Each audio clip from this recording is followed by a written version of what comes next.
कहते हैं सबसे बड़ी फतह वो होती है जब इंसान खुद को जीत ले, अपने भीतर को जीत ले, अपने आप को जीत ले।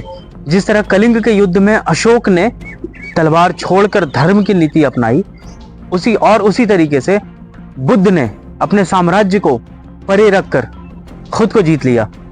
उसी तरह हम आज जिस जगह पर खड़े हैं, उसी योद्धा की कहानी के साथ, जिसने एक अपने रोल को, जिसमें वो सिपाह सालार था एक मुगलिया दौर का, उसको छोड़कर एक सूफियाना सफर को उसने इख्तियार कर लिया।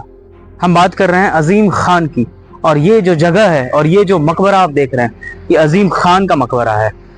इससे पहले कि हम आपको इनके बारे में कुछ बताएं, एक चीज आपको और बताते हैं कि ये सम्राट अशोक के बाद जो सबसे बड़े हमारे बादशाह हुए, बादशाह अकबर, उनके दौर के सिपाह सालार हुए, और उन्होंने वो इनकी हिम्मत से इतने खुश थे कि इनको अकबर खान की उपाधि दे दी।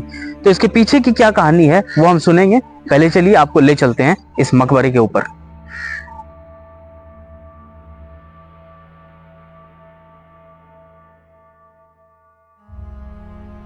(1526) पानीपत, और वहां जो हुई जंग, उसने हिंदुस्तान की जो राजनीति है उसको बदल डाली। बाबर इब्राहिम लोदी को हराकर दिल्ली की गद्दी पर आते हैं और हिंदुस्तान पर हुकूमत करने के लिए एक नया साम्राज्य खड़ा होता है। बाबर के बाद फिर बादशाह हुमायूं, और उसके बाद अकबर द ग्रेट। तो उन्हीं के राज में सबसे पहले अगर सत्ता किसी ने चलाई तो वो बैरम खान थे। बैरम खान ने अकबर को पाला, और जब तक उनके बचपने के दिन थे, 13 या 14 साल तक बैरम खान ने हुकूमत चलाई अपने हिसाब से। मगर फिर अकबर चूंकि उनसे कुछ खुश नहीं थे और उनकी तरीके से, जिस तरीके से वो हुकूमत चलाना चाहते थे, तो उन्होंने मक्का मदीना के लिए रुखसत कर दिया, और उनके जगह पर जो नया सेनापति आया वो कुली खान थे। कुली खान वही जिनके बारे में हमने आपको मेटकाफ हाउस की एक वीडियो में बताई थी, उसकी डिस्क्रिप्शन भी आप दे दूंगा, आप देख लीजिए। कुली खान जब आते हैं तो कुली खान के जाने के बाद एक और सिपाह सालार आता है जिनका नाम है अजीम खान। ये वही अजीम खान है जिस जगह पर आज खड़े हैं। तो सबसे पहले हम आपको कुली खान के बारे में बताते हैं, और उनका जो मकबरा है वो भी यहीं से दिखता है। आइए लेकर चलते हैं आपको पहले उस जगह पर।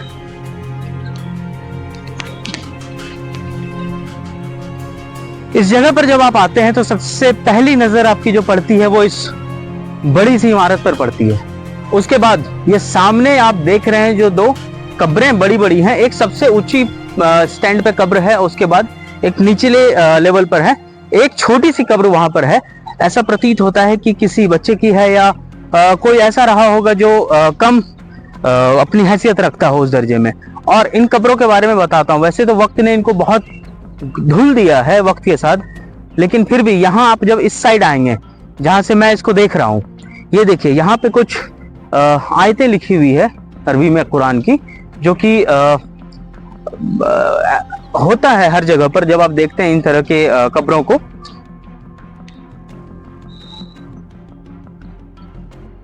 अब जैसा कि हमने आपको बताया कि कुली खान के बाद ये सिपाह सालार बने मुगलिया हुकूमत के, तो वो कुली खान का जो मकबरा है, आप इधर से जब देखेंगे तो वो सामने जो आपको दिख रहा है वो देखें, वो अदम खान है। अदम खान का मकबरा, इन पे भी हमने वीडियो बनाई है, आप चाहे तो उसे देख सकते हैं। और उनके पीछे एक और आप देख रहे होंगे गुंबद नुमा स्ट्रक्चर, वो कुली खान है। अब अदम खान के बारे में आपको बहुत जल्दी बता दूं कि अदम खान जो है, जो महामंगा थी जिन्होंने अकबर को पाला, एक तरीके से उनकी माँ थी, उनके वो बेटे थे। उनको चूंकि अकबर से एक रंज रहती थी हर वक्त, एक एनिमिटी कह सकते हैं कि मैं क्यों नहीं इस सल्तनत को चला सकता हूँ, ये क्यों चलाएं।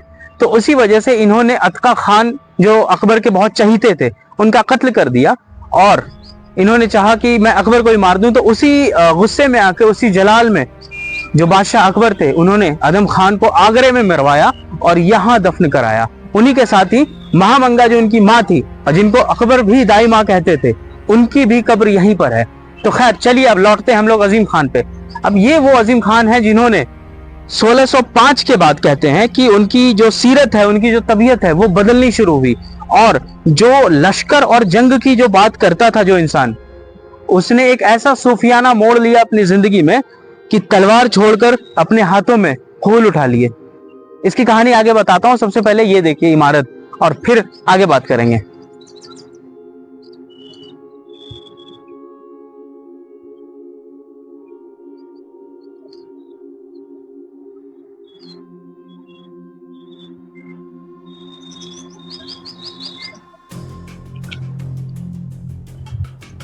ये जो स्ट्रक्चर है, आप यहाँ पे जैसे आते हैं तो सबसे पहली जो चीज आपको दिखेगी ये दरवाजा, बड़ा सा फाटक जिसके थ्रू हम अंदर जा सकते हैं। तो इसमें टोटल 3 दरवाजे हैं बड़े बड़े, और चौथी तरफ जो वॉल है वो किबला वॉल है जिधर से प्रेयर की जाती है, यानी वो पश्चिमी हिस्सा है। तो अब देखिए ये जो स्ट्रक्चर है ये दिल्ली सल्तनत में जो पत्थरें यूज हुई थी, दिल्ली क्वार्ट्स, वो सारी इसी दिल्ली क्वार्ट्स से बनाई गई है और ऊपर फिर इसको प्लास्टर किया गया है। और ये जो प्लास्टर्स देख रहे हैं, ये प्लास्टर्स दरअसल बाद में भी इसको रिनोवेट किया गया कि जब कॉमनवेल्थ गेम हुआ था दिल्ली में 2008-9 के दरमियान, तब उसको ठीक से फिर इसको रीस्ट्रक्चर किया गया, रिकंस्ट्रक्ट किया गया और सजाया गया था। इसमें एक खासियत बताता हूँ, ये देखिए रेड सैंडस्टोन यूज होने स्टार्ट हो गए थे तब तक, ये मुगलों का दौर था, दिल्ली सल्तनत में ये चीजें बहुत कम मिलती थी। ऊपर आप देख रहे हैं इन दरवाजों पर, तो यहाँ भी ये संगे खारा यानी दिल्ली कोर्ट जो है संगे खारा ये लगाई गई थी। इसमें दिल्ली सल्तनत के वक्त तो इस पे ज्यादा काम नहीं होता था, क्योंकि इसके काम में एक बारीकी चाहिए थी कि अगर आप इस पे छैनी मारेंगे तो ये टूट सकती थी। मगर फिर भी जब फिरोज शाह तुगलक के बाद इस पे काम होना स्टार्ट हुआ इन चीजों पे, तो इस स्ट्रक्चर को लाया गया था कि ये कॉर्बेल आर्च स्ट्रक्चर है। कॉर्बेल आर्च स्ट्रक्चर ऐसे कह सकते हैं कि आपने 2 पत्थर रखे, फिर उसके बाद एक सामने से 2 पत्थर उसके ऊपर, फिर एक सामने से 2 पत्थर, ताकि एक बेस ऊपर पे मजबूत हो जिसके ऊपर आप अपनी इमारतों को चढ़ा सकें। तो ये कॉर्बेल आर्च स्ट्रक्चर है। मुगल्स जब इसके बाद आए तो मुगल्स ने इस पे काम करना स्टार्ट किया। ये देखें इन चीजों को, जब यहां से आप देखेंगे तो ये जो स्ट्रक्चर्स है इस पे बहुत बारीकी से इन्होंने काम किया, और काम ऐसा किया कि फिर ये निशानी बन गई एक तरीके से। मुगलों ने फिर इसको एक अलग ढंग से इजाद किया और धीरे धीरे उनके स्ट्रक्चर्स को पूरी दुनिया उसका लोहा मानती है। तो अब यही है, अभी इस पर कुछ किवाड़े लगा दी गई है लोहे के, मगर फिर भी हम अंदर दूसरी तरफ से जाएंगे और अंदर का आपका नजारा कैसा है वो हम आपको दिखाते हैं। तो ये अंदर का नजारा है, और यहाँ पे जो आप देख रहे हैं ये सारी कब्रें हैं, और इन्हीं कब्रों पे अभी कुछ फूल बिछाए हुए हैं, फूल बिछाए गए हैं इनकी। हम खुद नहीं चाहते हैं कि हमने जूते पहने हुए हैं इसके आगे जाए, मगर फिर भी हम कोशिश कर रहे हैं कि आपको जितना दिखा सकें। और ये सामने जो है वो किबला वॉल है, जिस तरफ प्रेयर किया जाता था, वो दिशा जो है वो जानिब मक्का है। इसलिए अब आपको एक खूबसूरती और खासियत बताता हूँ इस आर्किटेक्चर की। जब आप इसको देख रहे होते थे तो बाहर से ये स्क्वायर डिजाइन में दिखता है, 4 दीवारें खड़ी की गई, और उसके बाद लेकिन जब ऊपर देखेंगे तो वो राउंड शेप में है। इसके पीछे की बनावट ऐसी होती है कि जब आप स्क्वायर बनाते हैं और उसके बाद पहले जब सल्तनत काल आया था जिसमें कि बलबन थे और उससे पहले इल्तुतमिश थे, और उनके बाद जब खिलजी और तुगलक आए तो उन्होंने ट्रेबिट स्ट्रक्चर का इस्तेमाल किया था। ट्रेबिट स्ट्रक्चर बलबन के किले में हमने आपको पहले भी दिखाया हुआ, आप चाहें तो वहां जाकर इस वीडियो को देख सकते हैं। उस ट्रेबिट स्ट्रक्चर को बाद में बदल दिया गया, और वो जो आप देख रहे हैं वहां पर उसे स्क्विंच कहते हैं, उसका सहारा लिया गया था। स्क्विंच दरअसल क्या होता था कि आपने स्क्वायर एक जमीन पे 4 दीवारें रखी, उसके ऊपर आपने इस तरीके से करके 1 2 3 4 बड़े बड़े स्ट्रक्चर्स इसमें बनाए, और फिर एक ऑक्टागोनल शेप में ऊपर अपने राउंड शेप दिया, और इस 4 स्ट्रक्चर को खड़े करने के लिए आपने उस स्क्विंच का सहारा लिया। उस स्क्विंच के सहारे से आपने फिर ऑक्टागोनल शेप दिया, 4 फिर 16 फिर 32 फिर 64, फिर उसी तरीके से ऊपर करते करते, और बाद में आपने एक राउंड बड़ी सी एक डोम डाली उस पर, ताकि जो डोम का जो स्ट्रक्चर है उसका जो भार है वो ये इमारत संभाल सके। तो ये इसको इस तरीके से इस स्ट्रक्चर को बनाई जाती थी। आपको एक और खासियत दिखाता हूं यहाँ, जो कि ज्यादातर बहुत कम इमारतों में ऐसे देखने को मिलती है। जैसे आप ये देख रहे हैं इस स्क्विंच के स्ट्रक्चर को, इसके ऊपर देखिए ये जो स्ट्रक्चर बना हुआ है।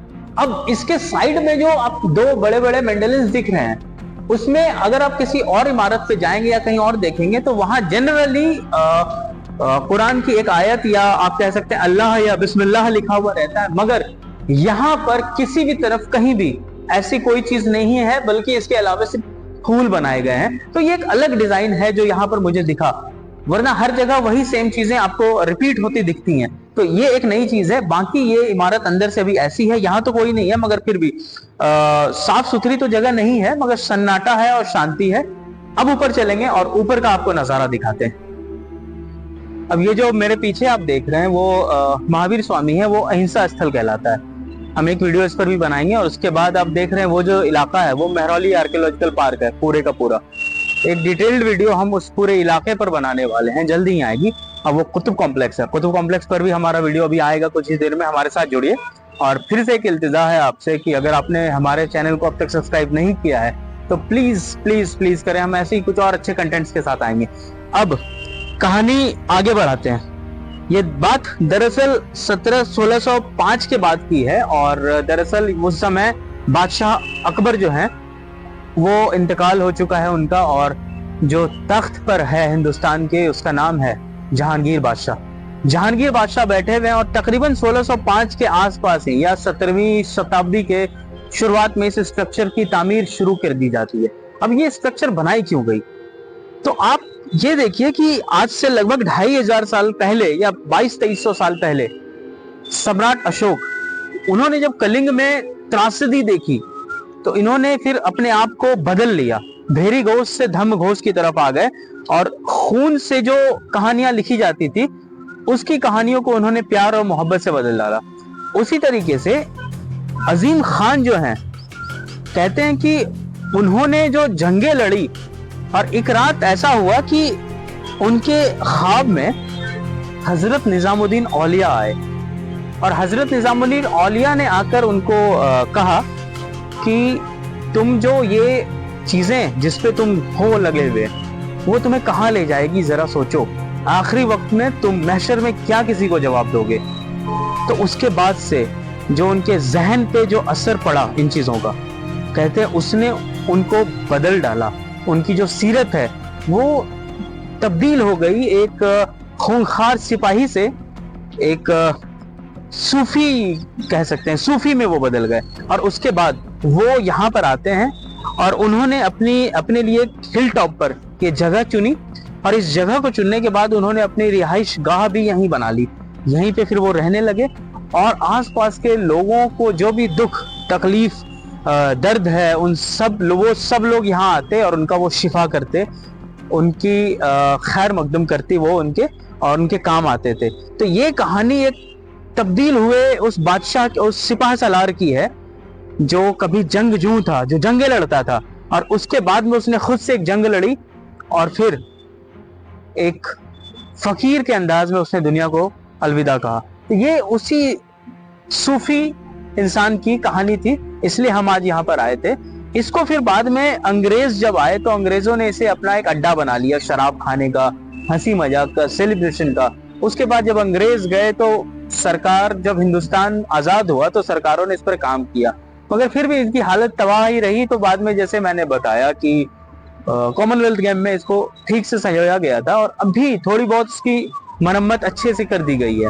तो खैर अभी आज तक के लिए इतना ही। और आपको अगर यहाँ आना हो तो कुतुब मीनार जो मेट्रो स्टेशन है उससे आप 10 या 12 मिनट की दूरी पर पैदल चल के आप यहाँ पहुंच सकते हैं, या फिर कुतुब मीनार बस स्टैंड के पास से ही आप सीधा यहाँ पर आ सकते हैं। और सामने महरौली आर्कियोलॉजिकल पार्क है, आप यहाँ आने के बाद चाहें तो एक विजिट वहां भी कर सकते हैं। तो आज के लिए हम इस वीडियो को यहीं रोकेंगे और आपसे फिर एक दरख्वास्त करेंगे कि प्लीज हमारे चैनल को सब्सक्राइब करें। हम इसी तरीके से और अच्छा काम करेंगे ताकि आपको उन चीजों के बारे में बता सकें जो हमारा इतिहास रहा है, हमारी जो हेरिटेज है। हम फिर आएंगे, फिर मिलेंगे किसी और वीडियो में। तब तक के लिए अपना ख्याल रखिए। शुक्रिया।